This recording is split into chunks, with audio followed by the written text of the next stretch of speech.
Ouais, il est temps de quitter la France. Voilà, c'est dit, j'ai réfléchi pendant longtemps, bah, peut-être beaucoup trop longtemps. En fait, finalement, je pense que depuis ma naissance, je suis à un endroit qui me correspond pas. J'ai fait semblant de vivre parmi les gens, qui composent ce pays, dans cette illusion puisque j'ai été pondu ici, qu'il a fallu que je m'adapte, que je grandisse avec les injonctions pareilles parentales, familiales, sociales que qui ont été, celles que j'ai subies. Mais en réalité, je les ai subies. C'est-à-dire qu'en gros, j'ai juste malheureusement vécu une vie qui n'était pas la mienne, dans un système qui n'est pas le mien et encore plus, dans un pays qui ne me correspond pas, avec des règles qui ne me correspondent pas. Je parle moi en tant qu'individu, évidemment, mais plus que ça. La souffrance, franco-française, qui est celle que vous connaissez aujourd'hui, elle ne date pas d'hier, mais aujourd'hui on la met en exergue, on la met en évidence. Parce que, la le cancer a pris trop de place. Les tumeurs ont pris trop de place. Elles ont grossi trop vite ces derniers temps et c'est un cancer complètement généralisé dans ce pays. Pas que ce pays, l'Europe est aussi concernée, mais cette France, que tout le monde valide comme étant le pays des libertés, de l'égalité, fraternité, toutes ces choses qu'on a essayé de m'apprendre à l'école en plus. J'ai jamais compris pourquoi je devais apprendre ça et aujourd'hui je comprends pourquoi j'ai jamais compris. C'est parce que je savais déjà d'instinct que, ça n'avait rien à faire avec moi, d'instinct ou d'intuition, pardon, je me suis trompé de mot, mais ça n'a rien à faire dans mes circuits de calcul, dans mes circuits intellectuels, dans mes circuits d'apprentissage.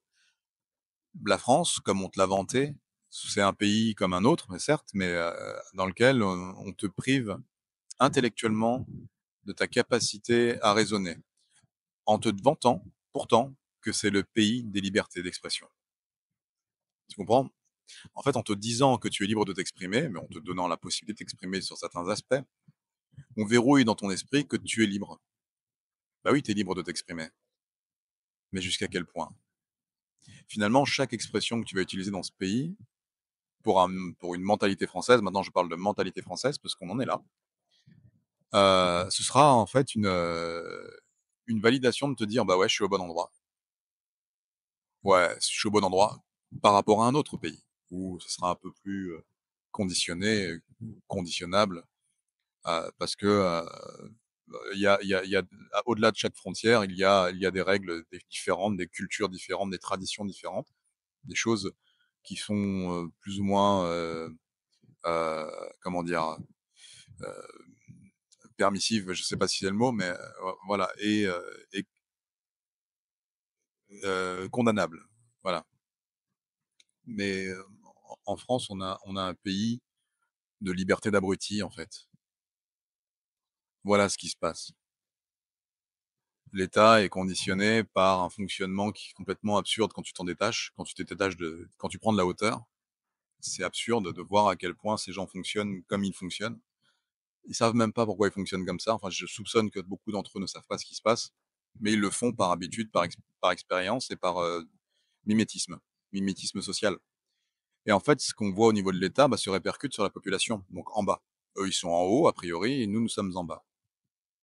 Enfin, ils sont en haut, ils sont pas vraiment en haut, il y a quelque chose encore au-dessus d'eux, mais ils sont en tout cas au-dessus de nous.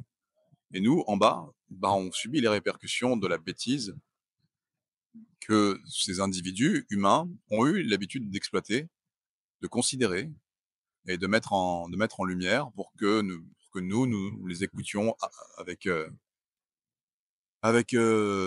comment dire? Entrain, c'est pas le mot, mais on est subjugué face à leurs paroles, à leur capacité à nous maintenir en vie, sans péril, pour notre pays et ça, on aime bien.